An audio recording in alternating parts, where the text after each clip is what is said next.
Hello, ladies and gentlemen. Thank you for joining in. I'm going to try and make this as concise as possible. I want to start off with my main points, which is that there are a few things that I'm going to state objectively. That Trump's Twitter is objectively good for combating propaganda and keeping stories, labels, and other things that are currently working in his favor going, because the press will cover it. And I'm going to outline all of these and provide sources in the comments later. It's an objectively good method of sharing updates directly to the people, bypassing any spin or filter the media would use. So by tweeting directly, in his own words, he is able to bypass any kind of filter, any kind of spin that the media could put on things right off the bat, and connecting with the people in such a fantastic way. And by writing carefully thought out messages, he can elicit a predicted response the majority of the time and come out on top time and time again, as we saw with nearly everything leading up to the primaries and after the primaries and during the debates, where everybody would say anytime he tweeted anything that it would be his downfall, and his poll numbers just kept increasing. Some people would call this trolling by doing what he is doing, and I think that could definitely be argued that Trump is one of the greatest trolls of all time.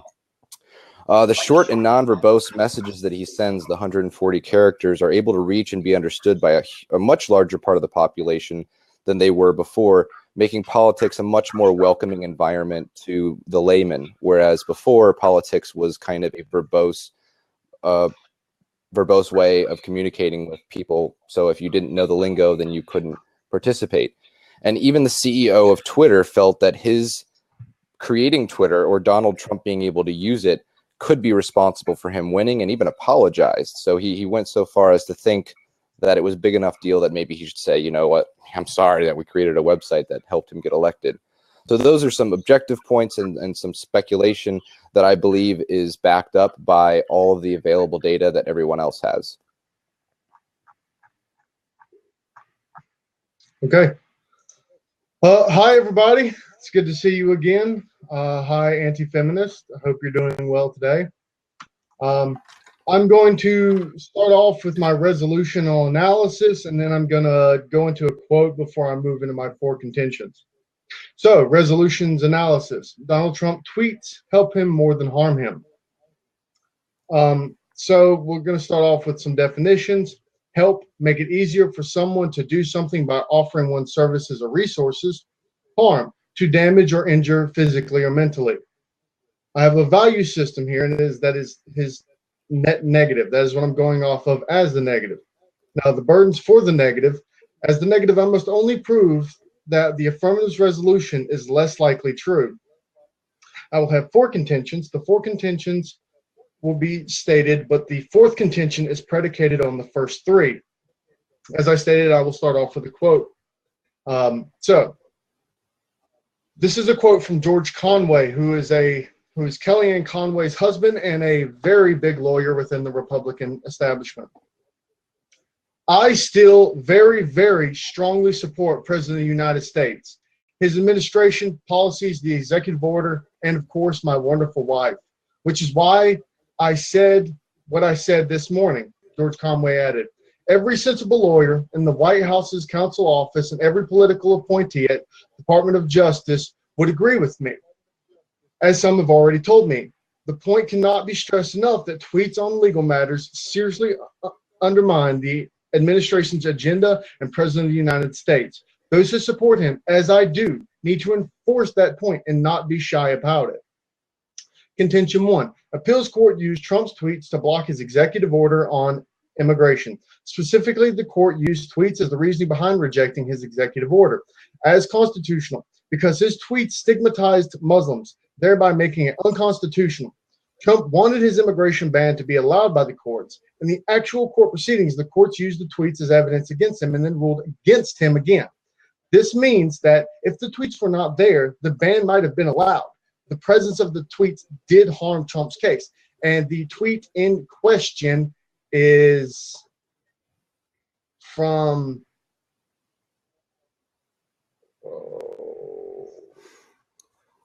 June 5th, 2017. That's right. We need a travel ban for certain dangerous countries, not some politically correct term that won't help us protect our people. Emphasis in original content. Contention 2. The tweet about James Comey where Trump alludes to tapes. James Comey better hope that there are no tapes of our conversations before he starts leaking to the press. Trump tweeted, leaders of the House and the Senate Russia investigations had asked Trump to produce the tapes, if they existed. It was a surreal new twist to a presidency that has often already stretched the limits of credulity and has challenged conventions on the decorum and gravity expected in the behavior of the person who holds the office itself. That special counsel, Robert Mueller, who was appointed as a direct result of what now looks like a deeply ill-advised Trump tweet, now poses a serious threat to his entire presidency with an investigation into an alleged collusion by campaign officials with Russian interference in the U.S. election that could branch off into unpredictable directions. If he had never tweeted that, it would have gone out of the news cycle. There wouldn't be any need to ask Trump to produce tapes. Contention 3. Despite the president being technically exempt from laws of conflict of interest, as we have seen with the Ivanka being dropped from Nordstrom, this causes stress testing our representative democracy. Mr. Trump, or President Trump, as I should say, I apologize, has already broken with tradition by singling out companies for criticism like Boeing, Lockheed Martin, automakers, and news organizations, sometimes causing gyrations in stock prices and prompting debates about whether corporations would tailor their conduct to suit a bellicose president. But in those cases, his ire targeted government contracts, departing American jobs, or news coverage, not his own family's personal fortunes. It is a total misuse of presidential power, said Lawrence M. Noble, the general counsel of Campaign Legal Center and formerly the top lawyer at the Federal Election Commission. He's really bringing to bear the whole weight of the office of president on a business decision. Take another company that has considered whether or not to drop her line. They obviously are going to ask themselves if they want to be attacked by the president. If he hadn't tweeted, there wouldn't have been as much speculation over the conflict of interest. As stated, my fourth contention relies on the other three contentions to overall simplify the case. Trump's erratic tweets undermine his ability to conduct himself as president proper and working for the betterment of the United States of America. A poll from the McClatchy and Morris survey, 66% of registered voters said they find President Donald Trump's handling of his own Twitter account reckless and distracting, according to a poll with 21% considered effective and informative, while 13% remain uncertain. Given the President of the United States' instability, it is not just using courts that have relaxed reason for the presumption of regularity from this president, wrote Goldsmith, now a professor at Harvard Law School. We all have reason to do so about everything the executive branch does that touches, however lightly, the president. One thing Donald Trump behavior entails is many losses in court, and not just on the immigration. Everything else, executive would normally win, reversing the Clean Power Plan, terminating treaties, new regulations, etc., will be much harder. This is why, as the negative, I negate the resolution and state that Donald Trump's Twitters have caused him more harm than help. Okay. Well, I'll try to use about the same amount of time, and I can hear myself on your end, and it's really distracting. So basically, at this point, I want to rebut the statements that you made, the four contentions that you had. The immigration wasn't a loss. That actually went to the Supreme Court before their recess, and it was a 9-0 decision in favor of Donald Trump's travel ban having the short-term things implemented, and there was a 3 out of those 9 that wanted the full thing implemented. So actually, no, that didn't affect him negatively. And the problem is what you're talking about is the people weren't talking about anything constitutional. The judges that made the decision on the Ninth Circuit are overwhelmingly liberal and friends of Obama in some circumstances. There was actually one of the judges who ruled on it met with him in Hawaii, or could have met with him in Hawaii. They were in the same area and the same vicinity before the decision was made. I forget exactly if they did meet or not. But my point stands that there was a 9-0 Supreme Court ruling, which outweighs the Ninth Circuit, so that null and voids that point. So we're done with that. Moving on to the Nordstrom thing, I think that was maybe something that he shouldn't have done, but it wasn't illegal, and it hasn't shown to be a pattern. In fact, he's done nothing but pretty much create more jobs in places and get more companies and businesses who have flat out said that they would have not have done it had Hillary Clinton won. So he's actually objectively brought in more jobs than he could have possibly lost or cost any companies any serious revenue. In fact, the only revenue loss that seems to be stemming from anything is when they removed his stuff from Macy's. And he hasn't really talked much about that. So it seems like actually the market's deciding with their wallets. The Comey and the destruction of justice, that's just absolute hyperbolic crap. That's not true at all, and any legal person would agree. What Trump said could have been taken two ways. Basically, what he was saying is he better hope there are no tapes. Now, that means that he's saying that he doesn't want Comey to have taped it. That's the way I interpreted it, is that maybe Comey was taping it, and he was going to leak to the press, and that's what the president was afraid of. And I actually have a whole bunch of tweets I don't want to read about things, but he said, yeah, James Comey better hope that there are no tapes of our conversation before he starts leaking to the press. Now, he's not implying that he had tapes. People are reading into that. So again, that is not a bad thing for him because, as I said, he knows how to elicit a reaction. And by saying that, he knew the media would cover it. And he knew in the end, he didn't have any tapes. And even if he did, he would have been justified in having them considering he's the president. And any conversation with him is privileged and should be expected to probably be recorded. But if it isn't, it isn't. So he came out later on and said, with all the recent reported electronic surveillance intercepts, unmasking, and illegal leaking of information, I have no idea whether there are tapes or recordings of my conversation with James Comey, but I did not make and do not have any such recordings. So this is another example where the media and yourself apparently got really hyped up about this, thinking that he was threatened that he had tapes. But what he said can objectively not be looked at that way. What he said was vague enough that it could easily be taken more than one way. And I took it the way that apparently was correct, and you took it the way that apparently was not correct. And so did the media, and that's their fault for taking the bait. He also said, despite so many false statements and lies, total and complete vindication, and wow, Comey is a leaker, because yes, Comey did leak. And what Comey leaked could be land him in prison. I'm going to quote from an article I'll put in the source. This is from a lawyer at the Washington. I'll have to actually look up who was actually saying this, but I'll link this in the description. Quote, although Mr. Comey testified he only leaked the memos in response to the public record, reveals that the New York Times was quoting from these memos the day before the referenced tweet, which belies Mr. Comey's excuse for this unauthorized disclosure of privileged information, and it appears to be an entirely retaliatory. Oh, that's Kasowitz. That's actually Trump's lawyer. This is the lawyer speaking about it, a different lawyer. Besides being subject to non-disclosure agreements, Comey falls under the federal laws governing the disclosure of classified and non-classified information. Assuming the memos were not classified, though it seems odd that it would not be classified even on the confidential level, there is 18 U.S.C. 641, which makes it a crime to steal, sell, or convey any record, voucher, or money, or thing of value in the United States or of any department, agency thereof. And it also goes into how he actually used FBI materials to take down this memo. And so those memos being on those materials are damaging to him. And so Trump being able to tweet about this and get past the filter and having it spun is absolutely fantastic. So I just can't say that how wrong you are about this, how James Comey is the one who could be under investigation. Trump's lawyers are looking into it because what he did was privileged information, and he clearly leaked it. And he did so in a way that was not transparent, and it showed that he had a illicit motive. And the other one, again, was the travel ban. Again, Supreme Court, so that one's mute as well. I think I've destroyed all of your arguments. Your chance for rebuttal. Oh, thank you very much. I didn't use quite as much time as you, so I'll reserve that for later. Okay.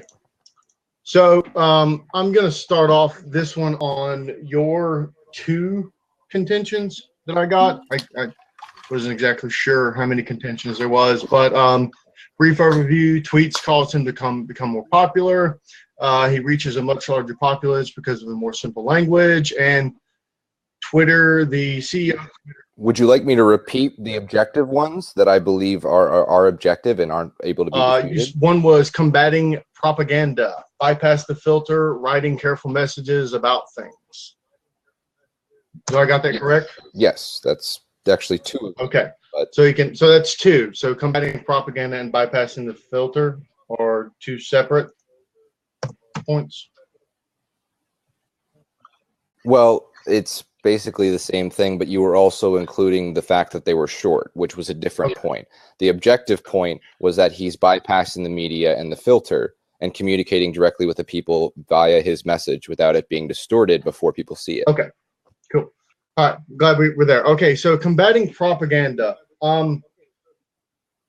The problem with this being an objectively true fact is that Donald Trump's tweets end up creating more propaganda to be used against him, which again causes harm to Donald Trump. He uses against him. He uses against them, yes. No, which is another one of my contentions, is that he trolls the media. He, like with the James Comey thing and the tapes, what he said was not obstruction of justice. It couldn't be seen as witness intimidation or anything of that sort. No actual legitimate lawyer would argue that. And so my point is that he trolls the media and gets them to cover a story to show their bias, to show that they're not actually going to do real journalism. They're going to report speculation, and then they'll come out looking like morons when he admits that, no, he never in fact had any tapes. okay. Back to my statements. So I'm gonna jump off right here real quick on the statement that the appeals court, right? So the first thing you stated was that the appeals court got its decision overturned by the Supreme Court. Yes, right. So the appeals court got its decision overturned by the Supreme Court, right? That has no bearing at all to the statement that it caused him more harm. And I stated that in the contention itself when I said if he'd have never tweeted that, it would have gone out of the news, or if he'd have never tweeted that, that presence of those tweets would not have harmed Trump's case in the first place. That ban would have been there at a much sooner time, which causes damage to Donald Trump, right? So even if it does get overturned, no, it still caused damage to him at the time and continuously. No, it did not.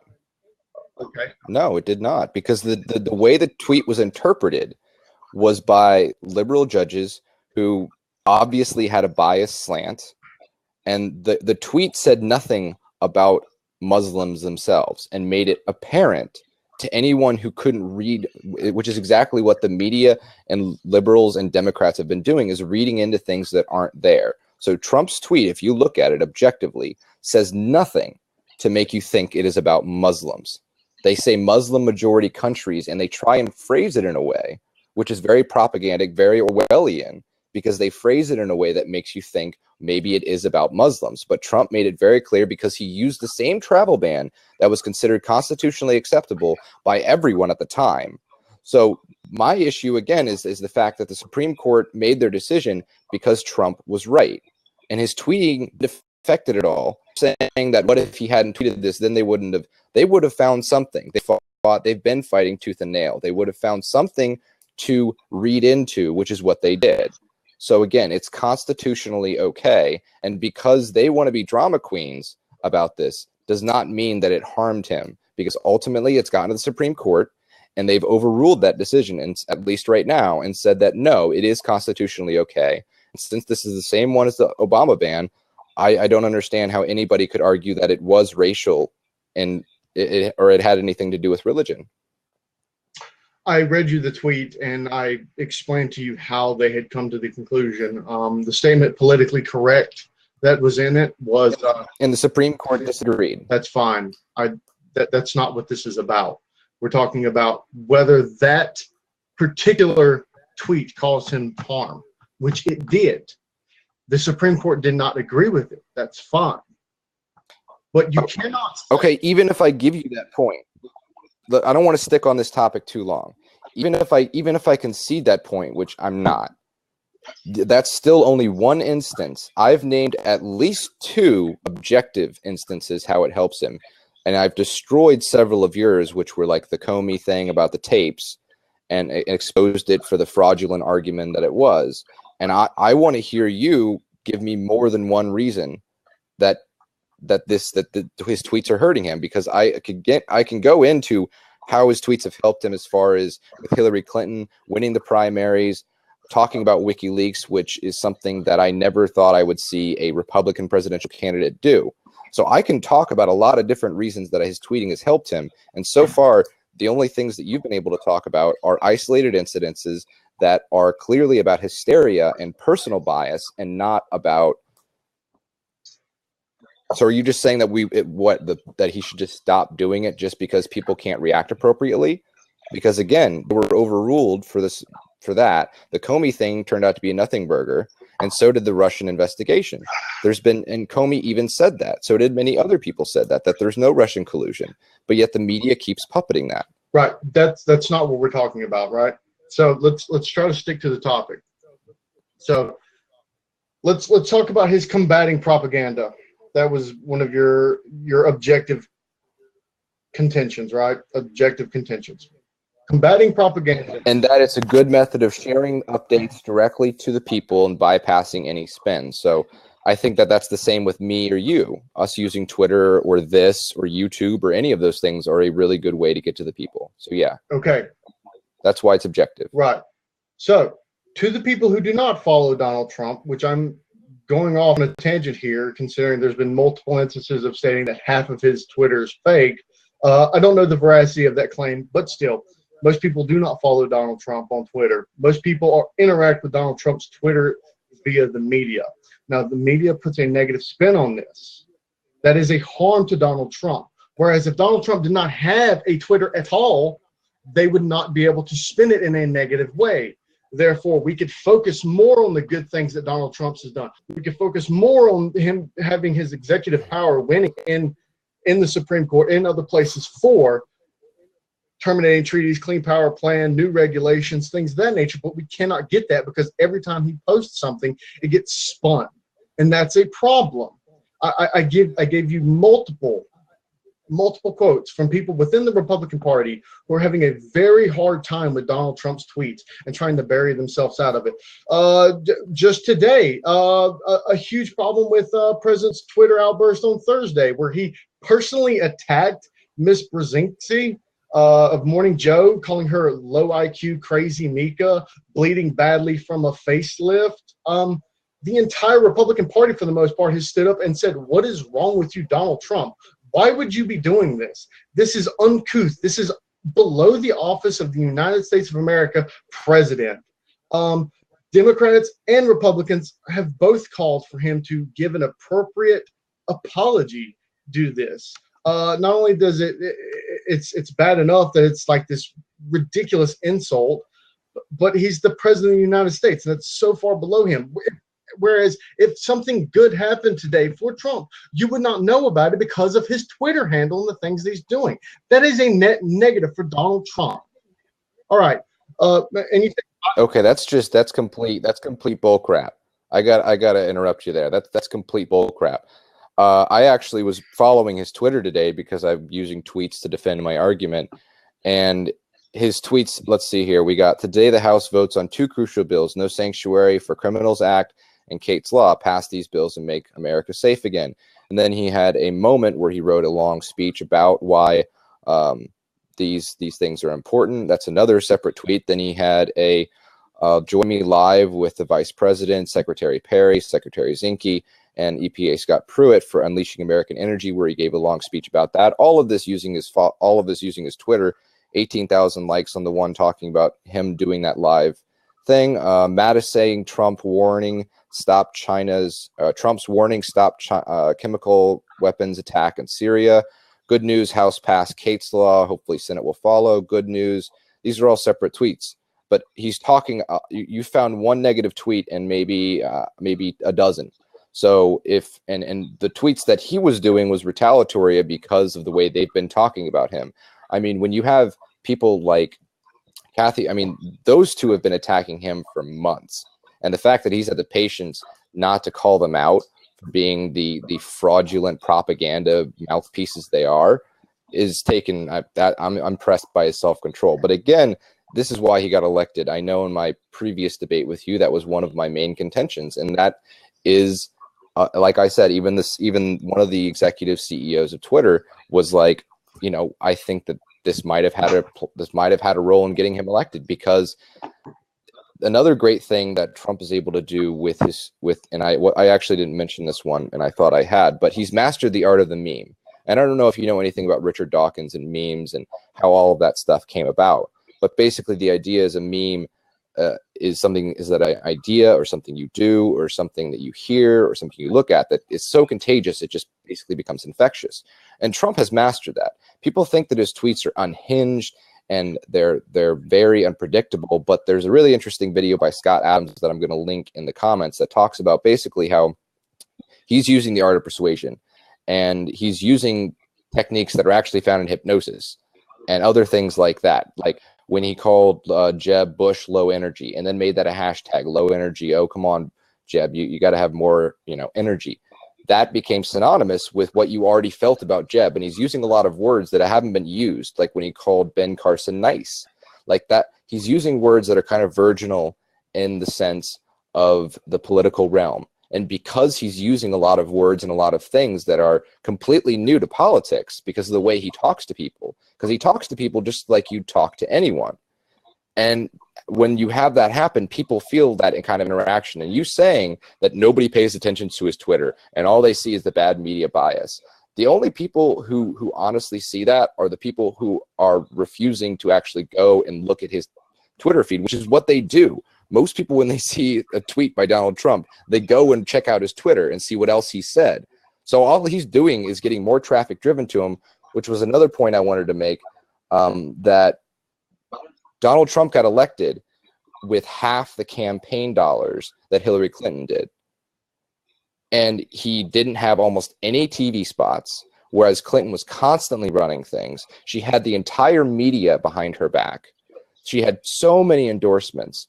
She even had Obama going around and campaigning for her. And Trump's Twitter and his holding these huge rallies and being able to use all of these linguistic skills, like being able to label people and eliminate them by doing so through Twitter, is what helped him.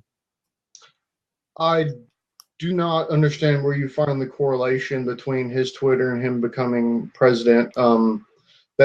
That's pure conjecture at this point. It could be true. I highly doubt it. I understand it's conjecture, but I think that if even the CEO, or I think it's an executive, the co-founder or something, if even the co-founder or executive at Twitter is willing to say that they think it was, then I don't think it's just pure conjecture. I think that you're really making a stretch when you can't see what's in front of you. There are a lot of cases that are won based on implied evidence. And this is pretty much implied evidence. And I think you'd have to be blind to disagree. I think even his haters know that his Twitter is what got him elected. So I know that that's not an objective point, but I did state the other objective point about how it helps him reach his audience, which we know is millions of people, and that it's a good tool for getting directly to the people, because the media can't just read out half his tweet. They can't cut and splice it. They have to report the actual tweet. So when he's talking about, here are some of his tweets that I think Bernie Sanders is being treated very badly by the Democrats. The system is rigged against him. Many of his disenfranchised fans are for me, which is true. I knew a lot of burnouts that went for Bernie Sanders. Twitter, President Obama should ask the DNC how they rigged the election against Bernie. Talking about things that are legitimate things that would not be talked about in mainstream media is also a huge benefit. I don't know if I could necessarily say it's an objective one, but it definitely gives him the ability to make the media report these stories, because if he tweets it, they're not going to just ignore his tweet. They are going to cover it. And so people are going to hear, does anybody really believe that Bill Clinton and the U.S. Attorney General talked about only grandkids and golf for 37 minutes on the plane tarmac, referring to when the AG met with Donald Trump, or I met with Bill Clinton on the tarmac? I could go on and on about all these tweets and how they help him and how it's forced the media to cover these stories. And so far, you're giving me isolated incidences, which I've debunked several of. No, you have not. We've had this. Okay, the Comey thing, I debunked that. You did not debunk that. I'm sorry. Yes, I did. I proved that Trump never had anything that could be seen. He doesn't have to have it. That's the point. It's the fact that he's the president of the United States. How you react to things. The point is, he is the president of the United States of America. He made a very bad decision on words that has led to a special investigation from Robert Mueller I've given you what was stated by Robert Mueller as one of his fundamental reasons for stepping into it, right? So that alone gives you enough reason to think that it's Comey harm. admitted that he leaked it. I don't care. No, That has nothing to do with this debate. That has nothing to do with what's going on. We're strictly talking about whether Donald Trump has a Twitter that causes him harm or helps him. You say you've debunked it, but you have debunked things about it, but you have not debunked the overall statement that they've caused him harm. Yes, because people are seeing through the bullshit of the media, and Trump is winning, and that's also why he got elected. All the pollsters said he wouldn't win, and Trump kept tweeting out, "No, it's not irrelevant." Donald Trump's president. We understand this. We understand the leading up to it. That wasn't the point I was making. Okay. So I've stated objective reasons that they're good for him, and you're stating isolated incidences. These things cover his entire campaign, and they cover his current presidency. So I've named, and I can keep going if you'd like, as specific tweets and how they helped him, if you'd like, because I could do this all day long. Right. So about how each one of his tweets has helped him. So as a statement on a turn on the combating propaganda, right? So you said he had 12 tweets today, correct? But the media only talked Yes. No, I don't know if it was exactly 12, right. About so something like that. One had 18,000 shares, correct? Like shares, whatever, right? So the media has gone wild over his attacks on Mika, right? They've gone wild, where he's had the Democrat and the Republican parties both tell him he needs to apologize. That is a net negative, right? So that turns that entire statement about him combating propaganda. Because if he has one tweet out of 20 that's bad, the only thing that's going to be talked about is that one, right? Even from your side, you still have to take time out of your policy recommendations to defend that tweet. So that is a problem from a policy He hasn't, side. No. He hasn't had to do that, no. I do agree with you that he says things and then the press obsesses about it. I do agree with you on that, but I'm not saying that that's to his disadvantage, because a lot of people are seeing through the bullcrap and noticing that the way the arguments are being framed is basically just trying to demonize somebody who doesn't deserve it. And I'm actually looking at a study. I believe it's from one of Harvard's. It's from the Shorenstein Center, and it goes over the tone of news coverage, whether it's negative or positive. And Trump has had the most negative news coverage, 80 to 20, yeah, 100%. Out of every president since Clinton. So Obama had a 41% negative, George W. Bush had a 57%, and Clinton had a 60%. Right. And then as far as news outlets for just Donald Trump, it's been CNN is 93% negative, NBC is 93% negative, CBS is 91% negative. Even, I'm not going to read them all, but even Fox News is 52% negative. Yes. So even a conservative network is reporting overly negative on him. Absolutely. Now that is not Trump's fault. Yes. Because the media are choosing to cover the stories that are about ratings. And one of James O'Keefe's recent, I don't know if you watch Project Veritas or anything, yes, but one of his recent things showed one of the executives at CNN saying that, yeah, they knew it was bullshit and they kept doing it for ratings. Right, but that was the Russian collusion, which is separate. But we know that that's the way for everything. We know it's all about ratings. Right. And he says how it's all about rating. And he says, oh, your journalistic ethics, we just laugh at those. Right. He says that literally. He says we laugh at journalistic ethics. Here's the thing. All of that is true. So I'm gonna make a point here real quick. You apply a lot of character attacks on me. You have no idea what I believe. I'm gonna be honest. I've argued for income inequality is a net positive, income inequality is a net negative. I've argued. I don't know what you believe. Exactly. I do. But you've made it very reasonable to call me something, to say liberal and things of this nature. So I have been pro-Trump. I'm still in pro-Trump. But I don't want Donald Trump to have a Twitter. Okay? And I've given you a lot of lawyers talking about how Donald Trump, his Twitter has caused him a lot of harm. Look, I understand that the media is biased. I understand that things are bad. I understand that Donald Trump has very low approval ratings. All of this is true. Donald Trump's Twitter. They oversample Democrats. I'm not going to argue with the Gallup poll, and neither are you. You cannot detain whether the veracity of that claim is true or not.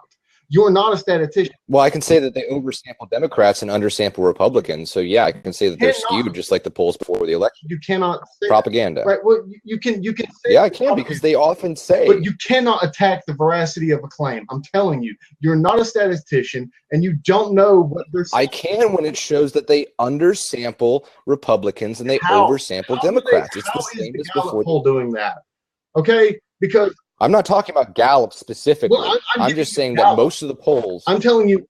Okay, well, I'd have to look at that. I'd have to do that another time. He has the lowest approval ratings of any average president since Bill Clinton. And I think the media would do if we can both agree that the media is out to get him, then I think no matter what he did, I think even if he didn't have a Twitter, they would find a way to destroy him. They would keep doing whatever they could. And Trump, the reason that he got elected in a lot of people's minds that are Trump supporters that I've met is because he fights this stuff. Right. He doesn't just say, like, I'm a political puppet and I'm just going to shut up because the media organizations that are conglomerates that are owned for their own interests that were mostly for Hillary.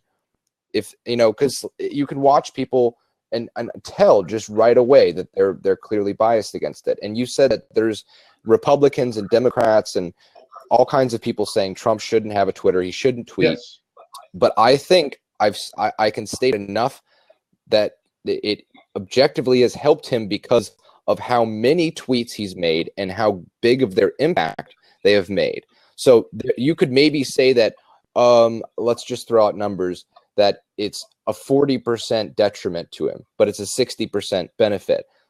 So that's my point, is even if there's a 40% detriment to him, he's still 60% winning. And I think he should keep doing it. Now, I'm not saying those numbers are because they're not based on anything, but that's my belief, is that, again, I could keep reading quotes like about the DNC refusing to turn over its server to the FBI. The Seth Rich story, I don't know if you know anything about that, is a really big deal. And I think him talking about people and why the DNC server should be turned over gets them searching into that, which might get them invested in Seth Rich, which, again, in my mind, is getting more at the truth. So his tweets are promoting the media to cover them, which in turn makes them tell the truth. And there was actually one of his tweets, I don't remember from when it was from, but he said, "My Twitter has become so powerful, it makes my enemies tell the truth." And we found that out with so many different people, from the Washington Post to CNN, who had to have made 3 employees resign because they were trying to make up fake news about Trump and lied about him. And the Washington Post, when he covered Project Veritas, they lied about what he said in that. It's, again, the media will do anything, and I don't think you can make the argument that just because the media will do anything, that it's bad that he does it. Right.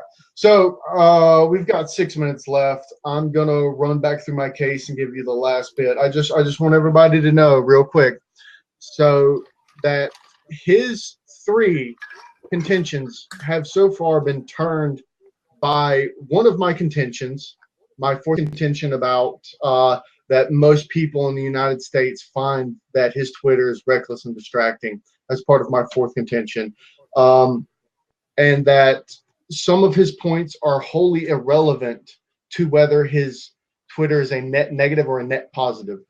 That is why you should vote for me as the negative, because I negate the resolution with my 4 solid contentions, right? A brief overview of them is that the appeals court used Trump's tweets to block his executive order on immigration. Whether that was right or wrong, it does not matter. It was used. That is a serious problem, and the presence of tweets did harm Trump's case. Contention 2, the tweet about James Comey, where Trump alluded to the tapes. Whether or not there's any validity to the problems there, it still set off a chain of events that led to the special counsel and Robert Mueller, who were directly who came as a direct result due to his ill-advised Trump tweet, right? If he hadn't made that tweet, we'd have not seen him under special investigation, which we don't know how much that's going to impede and make it hard for Donald Trump to do things in the future. His third point, you talked about the Nordstrom and the Ivanka case, but you didn't talk about the Boeing, the Lockheed Martin, the automakers, and the news organizations that really do stress test on what a president should and should not be able to state. And I told you the Campaign Legal Center and the Federal Election Commission head told you that it's a total misuse of presidential power, and that he's bringing to bear the whole weight of the office of the president on business decisions. This is wrong. Right? You should not do this, and it undermines him as the president. And my fourth contention is that Trump's erratic tweets undermine his ability to conduct himself as president proper and working for the betterment of the United States of America. 66% of registered voters say they find President Donald Trump's handling of his Twitter account reckless and distracting. According to the poll, 21% in the McClatchy-Morris survey consider it effective and informative, while 13% remain uncertain. That right there is the turn that all I need. I'm going to leave you with this final quote about Donald Trump. We all have reason to do so about everything the executive branch does that touches, however lightly. The president, one thing Donald Trump behavior entails is many losses in court, not just on the immigration executive orders. Everything else executive would normally win. Reversing the Clean Power Plan, terminating the treaties and new regulations, etc., will be much harder for Donald Trump due to his Twitter that has caused him harm in this time. He has had nothing but harm caused for him by his Twitter. I thank everyone here, and I thank the anti-feminists, and I hope you have a great day. Well, thank you. Just to finish things up, I disagree with some of what you said, but I'm sure people who rewatch this, judges will know what that was and when I said it. He's been having trouble just getting his cabinet through. So I don't think arguing that because he can't get some of these executive orders through that it's because of his Twitter. He didn't tweet about his cabinet members that much, but he did complain about it because it was absolutely ridiculous that it was happening. They will show that they, as he's called them in his tweets, obstructionists, because that's what they are at this point. They will do anything. Trump could come out with the best plan in the world, and it could cure cancer, and I swear that they would, not a single Democrat would support it because it has his name on it. That is the problem with this. And just because you're saying that somebody did something that was unethical, that it's Trump's fault for tweeting it, no. What they did was unethical in the Ninth Circuit, and that's why the Supreme Court overturned the travel ban decision. His tweeting isn't erratic. I've described why it's not. I don't know how large the sample size for that study that you're quoting about Americans and how they feel about his tweeting is, but I'd like to see the study so I can see the sample size and see how they conducted the study and what the methodology was for it. Again, I said even the CEO of Twitter feels that he needed to publicly apologize because he thought that his Twitter was responsible for him getting elected as president of the United States. So I think even if the CEO or executive came out and said that, that should be assigned to somebody. He has an objectively good tool for reaching people. This has been shown time and time again. When he reports something, people pay attention to it. It's short, it's precise, and it's readable for most people. And in doing that, he's also perfected memeing, which has allowed him to reach a younger generation in a completely different way. These are all things that are not only helping him now, but will help him in the future. He also avoids the spin that will eventually be added by using Twitter, because if he didn't use Twitter and didn't come out against these false attacks, fake news, like where CNN had to have 3 of their employees resign. Here's a quote. Tweet, the real story is that President Obama did nothing after being informed in August about Russian meddling. Within 4 months looking at Russia just under a magnifying glass, they have 0 tapes of the Donald people colluding. There is no collusion and no obstruction. I should be given an apology. He's right. He should. But they're not going to print retractions. That's the thing about the media now. And Trump, unlike, I guess, some whipping dog that you want him to be, is speaking up and saying that, no, I'm not going to take this crap from you. You're the establishment, you're the swamp, and I'm fighting against you. And I believe I've stated objective reasons why, even for me or you, that Twitter or something else is good for you. You've stated reasons that you don't think it is. But again, he's president of the United States right now. The fact that there are people who don't understand his tweeting because it is warped and it is twisted by the media, that is not my fault, and the Supreme Court recognized that by overturning it. Comey came out to be a leaker, and it showed that he might have violated the law, And I think that I've stated my points, and I want to go ahead and state that I enjoyed this debate. I hope everyone enjoyed.